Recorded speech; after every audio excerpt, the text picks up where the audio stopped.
Täna tuleb meile külla Ida-Virumaa tippkokk ja restoranipidaja Indrek Kõverik, kes siis seob kokku Ida-Virumaa toidumaailma ja Prantsusmaa kulinaaria ning esitab siis oma võtmes kahte väga traditsioonilist prantsuse toitu. Üheks on kuuseriisikapisk silmuga ja teiseks on jõeforell bešamelli kastmes hapukapsaga.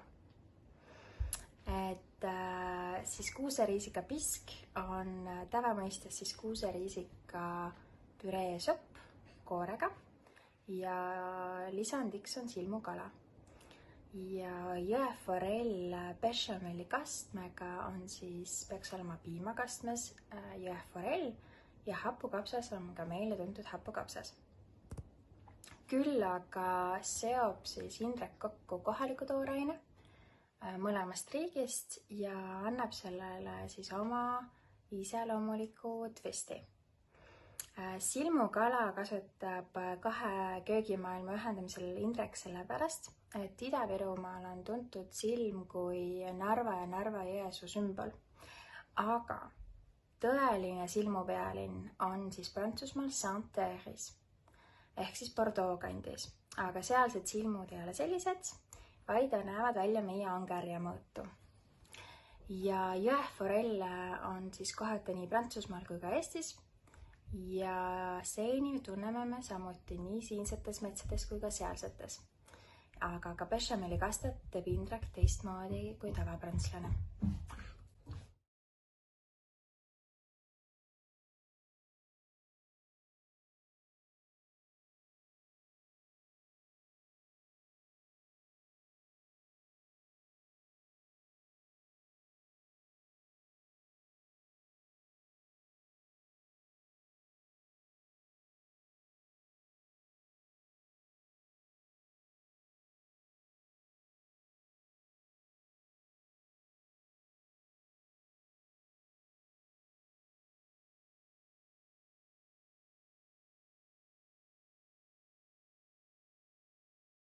Voilà.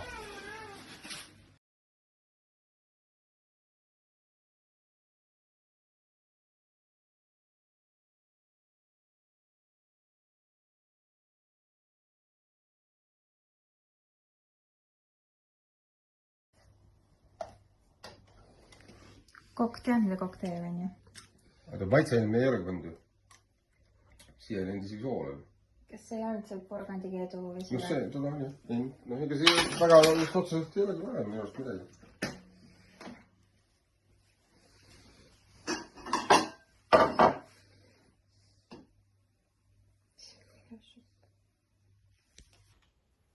No see on nagu, see on üks supp, mis on nagu Prantsusmaa üks põhilise püree kreemsuppe, pisk.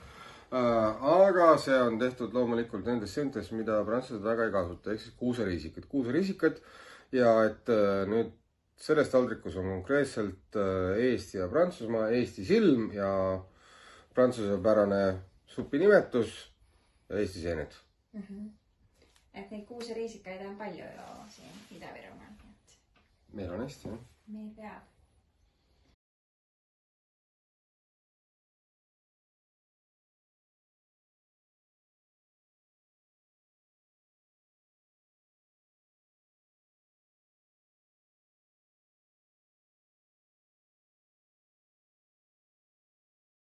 Prantsuse köögi üks hullus on see. Pane võid ja vahukoort igale poole. Siis on õnnestub retsept. Ja siis ongi, et kohe on hea. See on mingi 100 grammi võid. Kunagi Eesti, see on praegu, ta on nagu minu korufee ja mind kunagi nagu olen temaga koos töötanud ja väga palju õppinud. Ta on Eesti absoluutne liik minu arust. Põhimõtteliselt Siigurus üks ka, et võid teeb ainult head. Jah. Ja teine, et rasv teeb ainult head. Et 100 grammi võid 2, 3, 4 kartuli peale. Praegu ma teen sellist natukene feiki, ma panen suvalise kanapuidani kuubik. ma just vaatasin, kas tippkopad kasutavad vägiga kanapuidani kuubikuid või? Ma tahtsin Knorri oma tegelikult, kui ausalt. Aga ei olnud. Nii.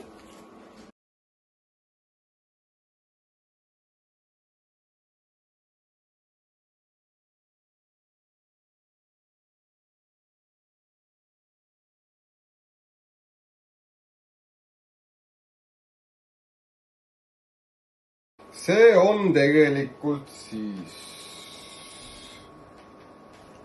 nii-öelda jõeforell. Meil on ta paraku kasvandusest, aga see ei muuda asja ideed, et see on Elsassi üks nii-öelda rahvustoit. Ja mis need sälgud seal naha sees siis annavad? See annab meile selle, et see kala maitsestub meil paremini, et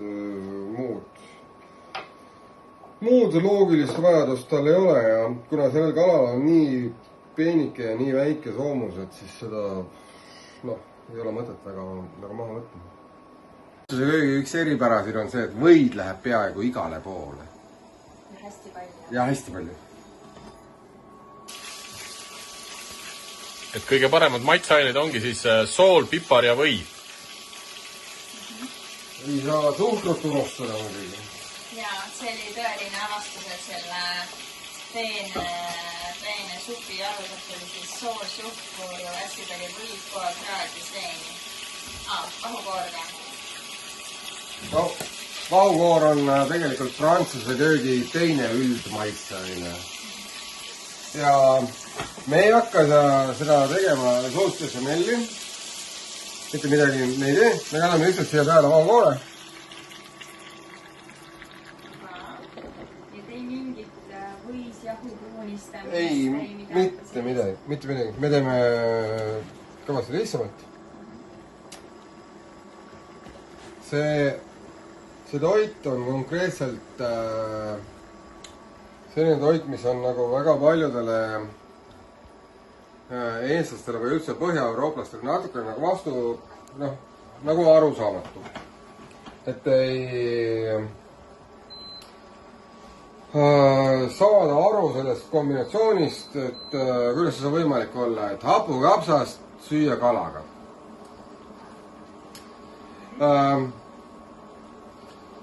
See on ju Elsass. Mina nimetan teda naljatlemisi Prantsusmaa Ida-Virumaaks. Esiteks ta asub Kirde-Prantsusmaal. Ta on piiriala, piirneb Saksamaaga. Keeleliselt ja oma regionaalselt kuuluvuselt on ta alati olnud ühel pool ja teisel pool. Nende üks rahvustoit on või rahvustoidu konsistentsi põhiosasid on hapukapsas ja üks rahvuslik nii-öelda toit on väike jõeforell hapukapsaga. Hapukapsas meil on tehtud ja tegelikult meie siin Põhja-Euroopas ei ole väga suured hapukapsa ja kala kombinatsiooni austajad. Tegelikult on asjas ju oma loogika olemas, kui räägitakse, et kala ja hape lähevad kokku, siis hapukapsas ei olegi tegelikult midagi muud kui hape, eks ole. Pluss ta on väga tervislik ja sellised asjad, siis tegelikult kombinatsioonid on väga tore ja väga mõnus ja mitte midagi nagu sellist ülemäära arusaamatut ei ole, kõik tegelikult jookseb jälle loogikasse kuskile kokku ja selliste punkte, et siis ta on selles mõttes ta on nagu tore. Aga rääk, ma nägin, et sa panid midagi sinna kapsa sisse veel. Ja siin kapsas on natukene meil hanemaksa ja hanemaks foie gras ehk siis jälle üks prantsuse klassikuid. Kusjuures ma isegi ei tea, kas nad ise panevad seda hapukapsas. No ma veel ei ole näinud, aga... Mina ei ole näinud, aga ma ise tegin kunagi foie gras terrine'i ja sinna kõrvale panin hapukapsaga tehtud Eesti kõraski ja see sobis nagu brioche rosinatega foie gras kõrvale, et tegelikult ega me selles kulinaarias, ega me otsimegi kombinatsioone. Tegelikult ju mitte midagi uut ei ole. Asjad on lihtsalt loogilised. Üks teha endal kodus järgi, et Ida-Virumaal on kõik need komponendid on absoluutselt olemas. See foie gras siin hapukapsas ei ole maailma kõige tähtsam. Nii, Indrek, aga nimeta need komponendid ja kus sa nad said, need komponendid? Seda ma ei saa nimetada, kus ma sain need komponendid, aga seda forelli on igas poes, vahukoort on igas poes, hapukapsast on igas poes, kaartulit on igas poes, nii et või on igas poes, sidrun on igas poes, nii et palun.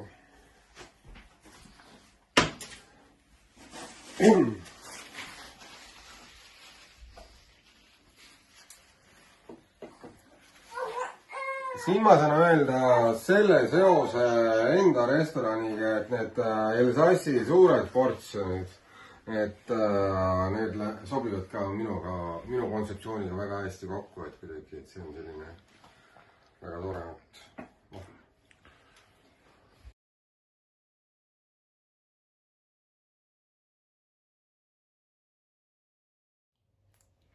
Et Indreku esitluses me nägime siis, kuivõrd lihtne võib olla Prantsuse tippkokkade siis looming ja kui lihtsalt on võimalik siis teostada ka koduste vahenditega ja eestimaisest toorainest Prantsuse siis gurmeeköögi tähtesid.